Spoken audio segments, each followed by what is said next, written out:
Hi everyone, welcome to the video guide for using P and Peter, and this is ready for your non-fiction exam for reading and writing. Now there's a reason why teachers everywhere, including me, are obsessed with this technique, because it really helps you in how to approach the questions. So our learning objective for this video is to structure answers to the how and why questions. So I'm not saying that this technique is the approach that you'd want to use for every question, and for some of them you don't need to, but certainly for questions that begin with how and why, this is a really good method to use to make sure you are picking up all the points. So let's start with what is it? What is P? So P stands for point, evidence, and explain, and it's a simple way of structuring your responses to questions so that you're making sure that you're giving a really good point, you are backing it up with some evidence, and then you're able to explain it, and it's a way of picking up all of those marks. So the types of questions you might want to use point, evidence, explain for, here's a couple of examples, things that you might see in the exam paper. So you've got there on the left, how does the text use presentational devices to engage the reader? And on the right, how does the writer use language to persuade the reader? Both of those are how questions. I haven't put any whys up as examples because often they're quite specific to the text that you're given. But just to give you a feel for what sorts of questions you should be using point, evidence, explain for to develop your answers. So let's come up onto point first. So there's 3 rules to making a really good point. So number 1, it should be clear and it should be short. So when I mean short, what I'm saying is 1 sentence should be enough to make a really clear point. Number 2, it should show that you understand the question. So it's got to be a point that really does answer that question, showing that you have understanding of it.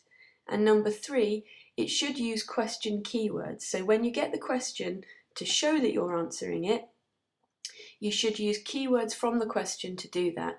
Now we're going to come on and use an example from the reading paper. I've taken the profile of Lewis Hamilton for that. Now this is something that has come up in the exam. Just to make things easier for the guide, if you look at the arrow, we're going to just look specifically at that quote that says he's one of a new breed of young sportsmen who are a breath of fresh air and he's hugely exciting. So everything that we do in this guide is going to be focused around that piece of evidence. How would you make a point, evidence, explain about that? Now the question I'm going to ask you to answer with me here is, how is Lewis Hamilton presented in the article? So a typical question that you're likely to get in the exam. So let's imagine that we've made a point about this. So let's start with, Lewis is a young, exciting sportsman. Now, is this any good? Well, there are parts of it that are. So it's clear, it's simple, it's short, it's only 1 sentence, isn't it?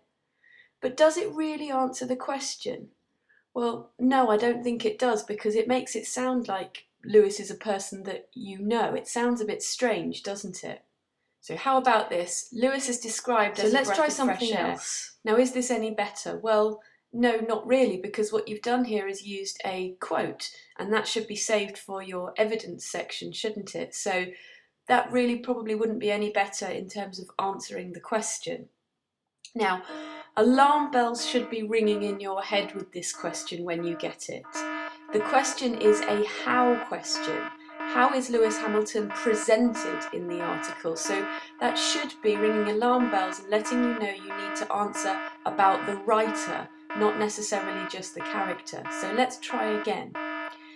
Let's try this. Lewis is presented as fresh, young, and different by the writer. So again, it's clear, it's simple, it's only 1 sentence.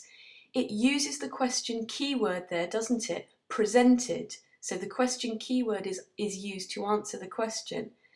And it references the fact that it's presented by the writer. So that's a successful answer, isn't it? It ticks all of our boxes. What about evidence then? Your evidence must also be short. So a quote, especially in the exam, needs to be very short. It should be precise. So in other words, it should just select the words that prove what you want to say. It doesn't need to be long. It should be something you can talk about. There's no point using a quote if you haven't got anything to say about it, otherwise you're just going to get yourself stuck. And finally, sometimes a quote needs to be introduced, so you might need to say where it happens in the text. You might need to say who says it. You might need to explain the context that they say it in. So let's come back to our question. How is Lewis Hamilton presented in the article? We've already made our really great point for this. What about our evidence then? So for example, he is a young sportsman. Now, is that any good? Well, no, probably not, okay? So you have said, for example, but you've just really said he's a young sportsman. You haven't introduced anything new and you haven't used a quote. So that's not going to help you pick up marks. What about this? For example, he's described as young. So great, you have used a quote from the text and you've used quotation marks, but you haven't introduced anything new in this quote. You've already said it in your point. So you haven't added anything to your answer by giving evidence. You could have just put quotation marks around the word young, couldn't you? And it would have done the same thing. So let's try again. How about this one? For example, he is described as one of a new breed of young sportsmen who are a breath of fresh air and he's hugely exciting. Well, this is better. There's more that you can talk about, but it's quite long, isn't it? I mean, in an exam situation, that's going to take quite a long time to pick out. So let's try and shorten it. The bit that you could talk about here is, for example, he is described as a breath of fresh air. So there's loads in that quote that you could say, but you don't need to type out everything else. It just needs to be a really short quote, something that you can talk about and precise. That quote is very precise, isn't it? So again, really successful.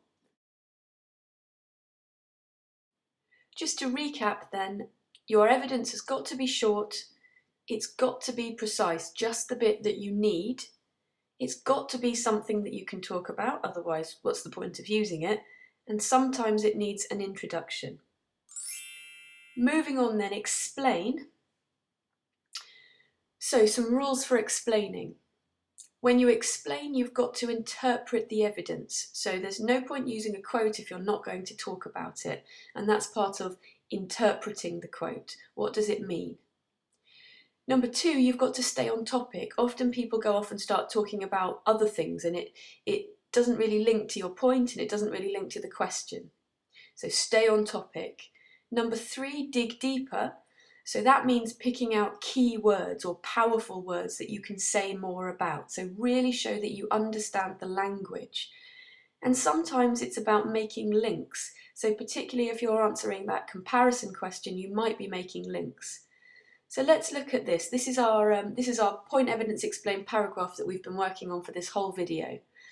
And here you might be adding, comparing him to fresh air shows he is refreshing and unlike anyone before him.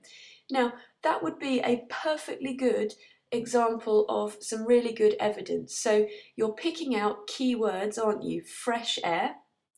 And you're also showing that you understand the text. You're making a comment about it. So you're using inference. You're able to explain what the quote means. So that's showing the examiner there that you can pick up the marks for that.